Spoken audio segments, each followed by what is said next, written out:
Good evening, everyone. Welcome to Orchestra Hall in Minneapolis. I'm Sarah Hicks. In these unprecedented times, it's even more important for us to come together and experience music in live performance.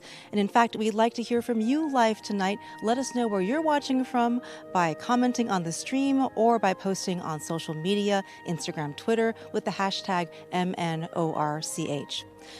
Well, it's been 6 months or 112 days since the orchestra last performed on the stage, but tonight our music director Osmo Venska and the musicians will usher in a new way for us to engage with each other. This is the Minnesota Orchestra's first digital live broadcast with partners Minnesota Public Radio and Twin Cities PBS. In the coming weeks, we'll be broadcasting a series of live concerts statewide on TPT's Minnesota channel. And of course, everything is always available on our many digital platforms and our social media channels.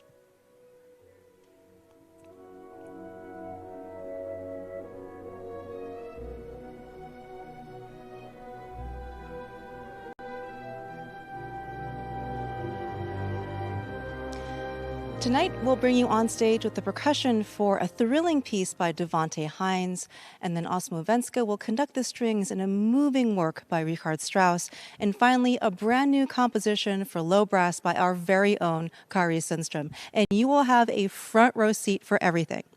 So now, let me introduce you to my broadcast partner, Minnesota Public Radio's Melissa Ousley is joining me from the backstage broadcast booth.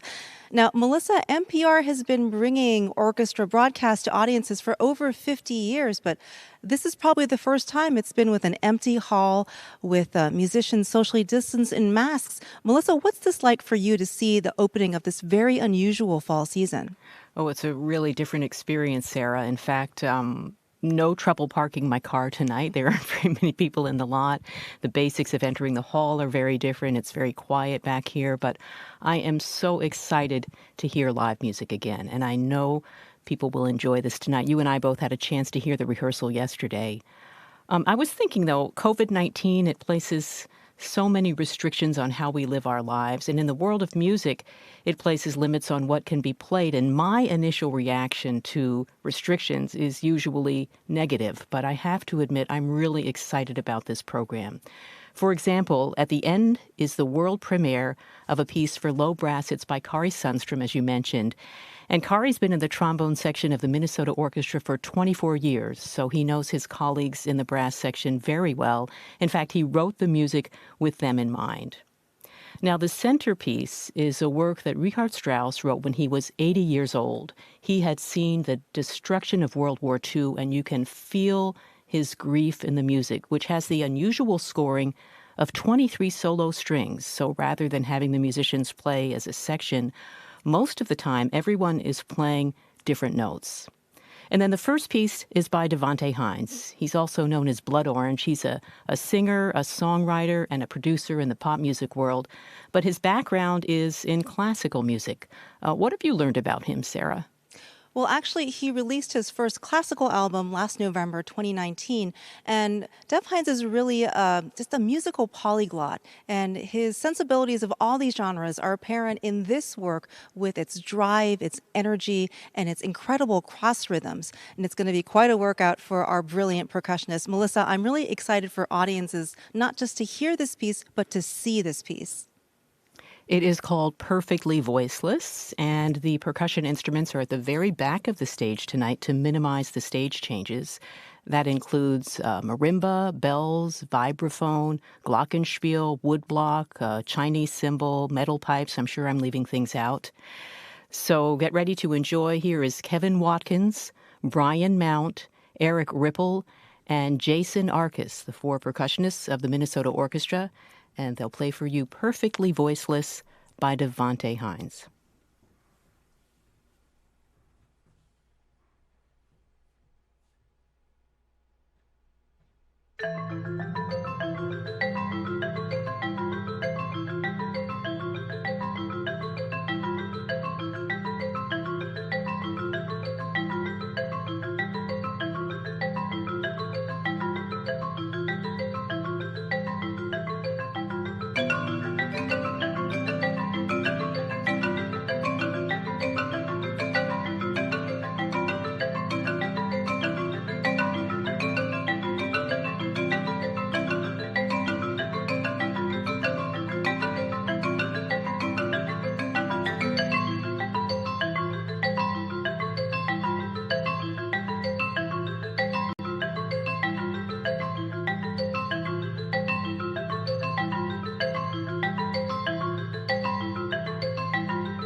What a thrilling work. Just a virtuosic performance by our brilliant, amazing percussionists. So maybe you've been wondering, what have our musicians been doing since March? And clearly, one thing they've been doing is practicing. But musicians will always find a way to make music, and it's been moving to watch my colleagues find really creative ways to do that. So we're going to give you an example. We're calling it Sidewalk Stravinsky from a 1921 edition. Hi, I'm Kristen Bruyere. I'm the principal bassist of the Minnesota Orchestra. And I'm Douglas Wright. I'm the principal trombonist of the Minnesota Orchestra. We hope you'll enjoy the six-person rendition of Stravinsky's Pulcinella Suite, the Duetto movement. Hence, duet.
Musicians are creative, but they're insightful as well. And so to give us some insight about our next piece, Strauss's Metamorphosen, I want to introduce you to a violist from the orchestra and my dear, dear friend, Sam Bergman. Welcome, Sam. Hi, Sarah. Great to see you.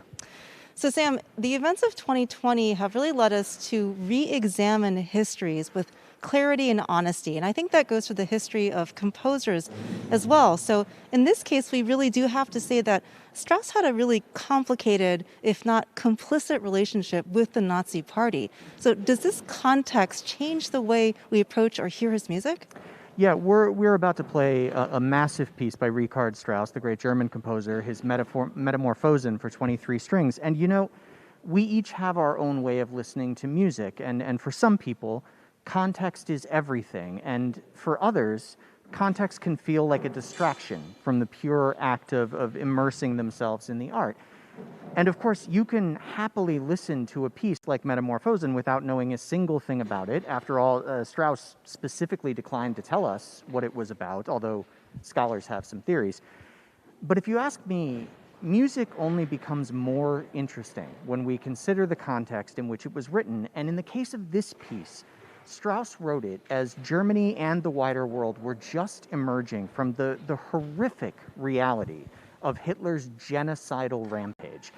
And while Strauss professed horror at these atrocities and specifically worked to protect Jewish members of his own family during the war, he also allowed himself to be held up as a symbol of white German cultural supremacy throughout the Nazi regime's time in power.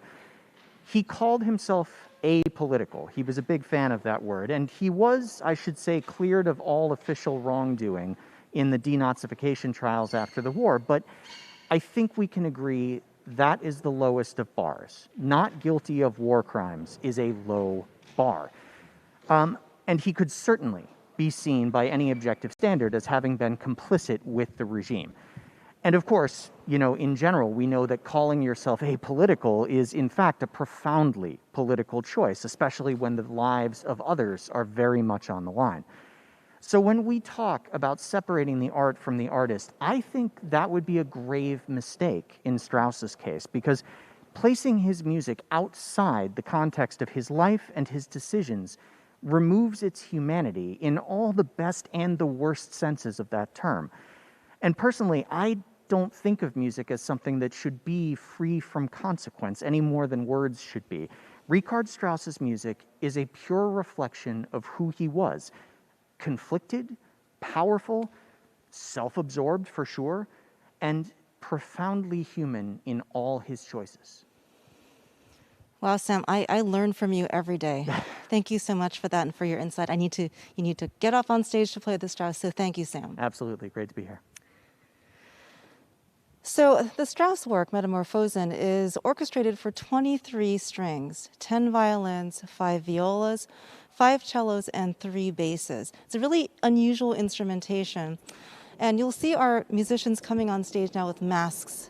They are socially distanced, and this provides it's an issue in terms of sound and sightlines, but they've overcome that really beautifully, as great musicians do.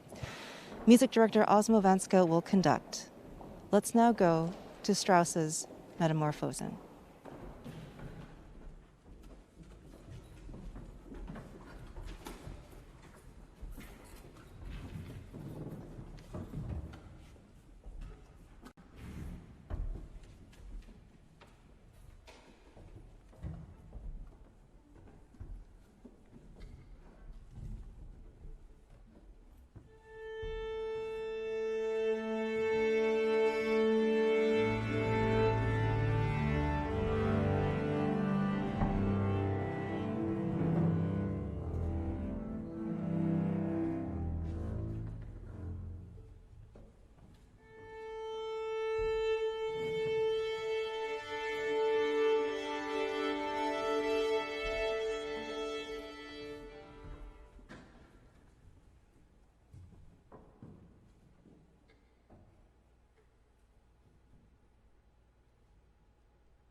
With echoes of the funeral march from Beethoven's Eroica, this extraordinary, moving piece, an extraordinary performance, and also a historic one too.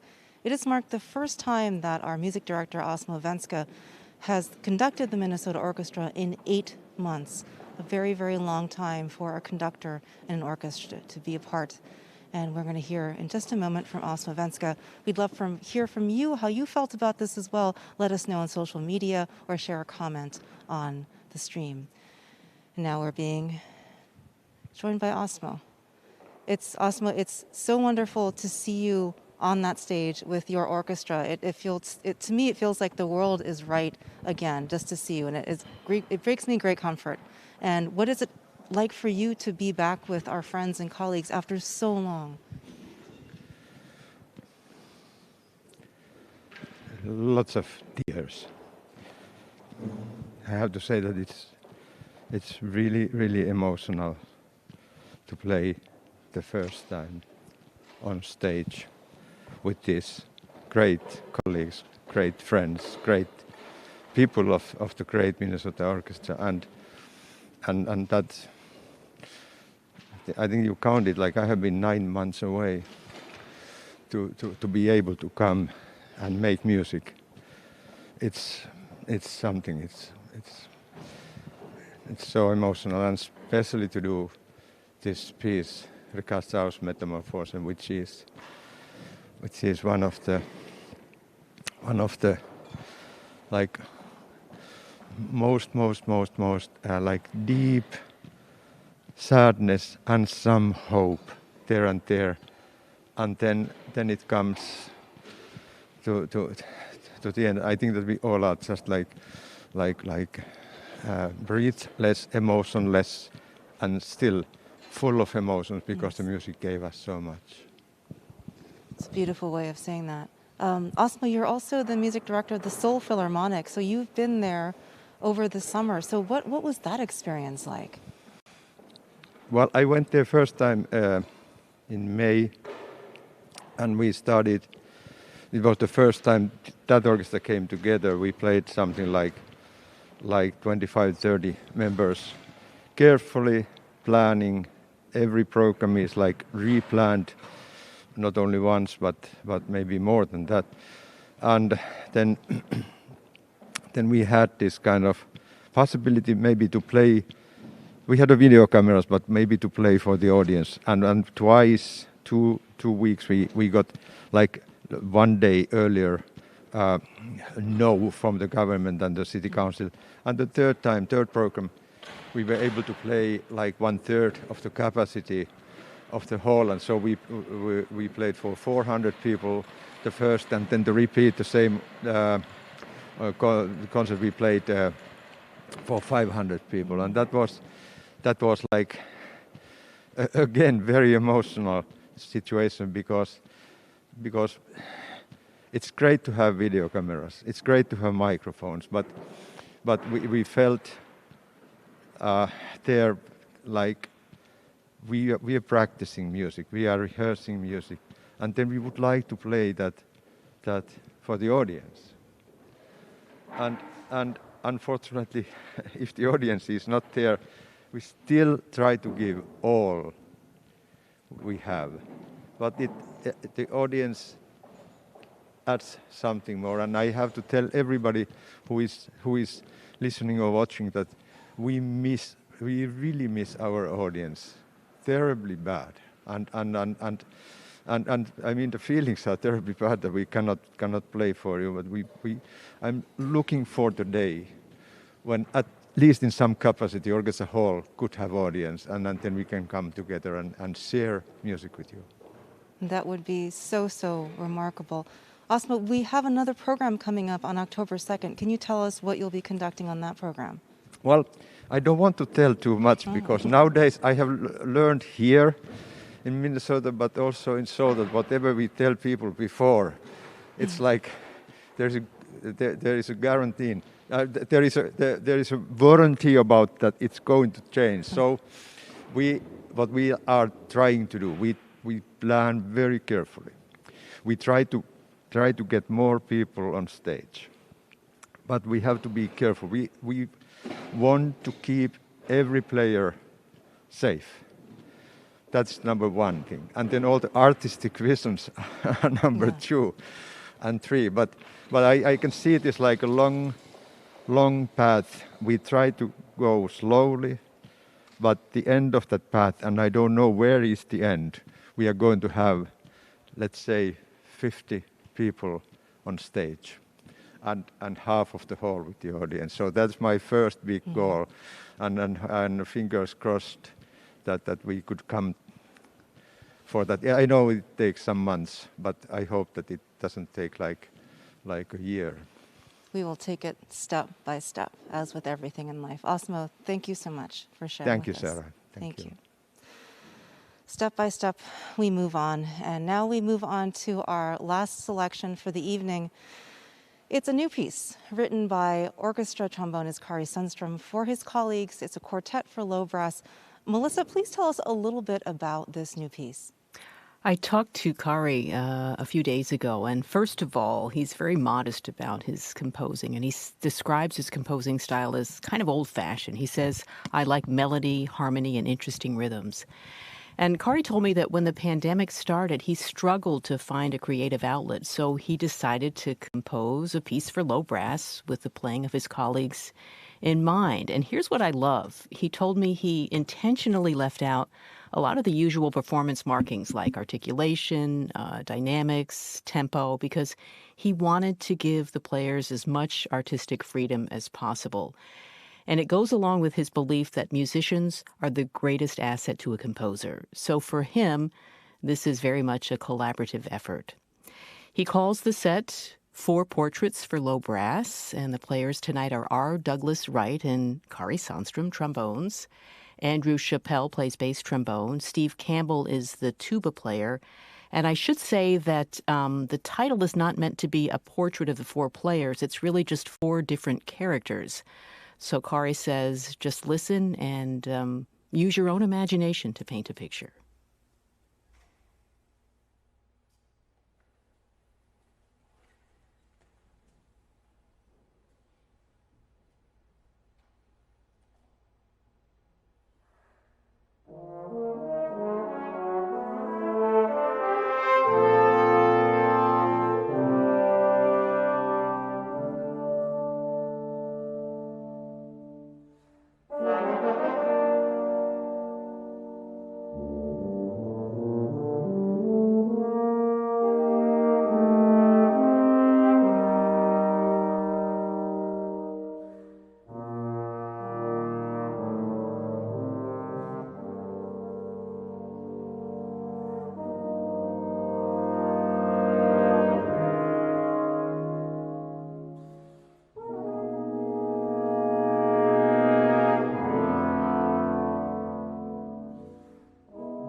A piece with color, character, and heart, written by a member of the orchestra for his friends and colleagues, performed by his friends and colleagues here live on this stage.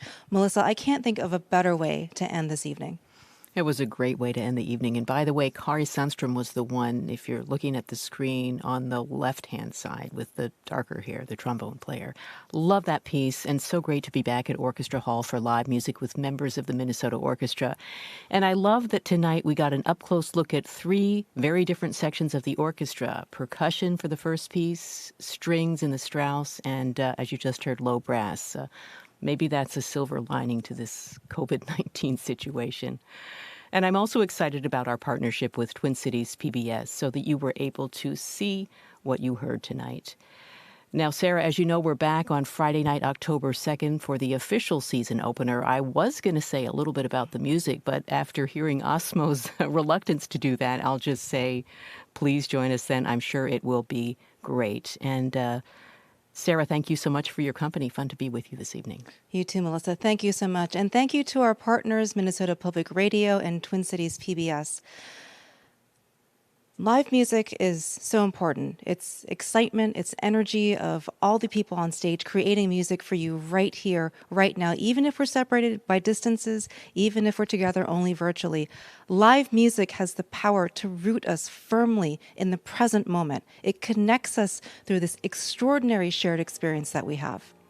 And I'm so glad that you shared this experience with us, that you shared these moments with us tonight. We're so grateful and we're so delighted to finally be back to performing for you again, and we can't wait to see you at the next broadcast. Until then, stay safe, stay healthy, and we'll see you soon.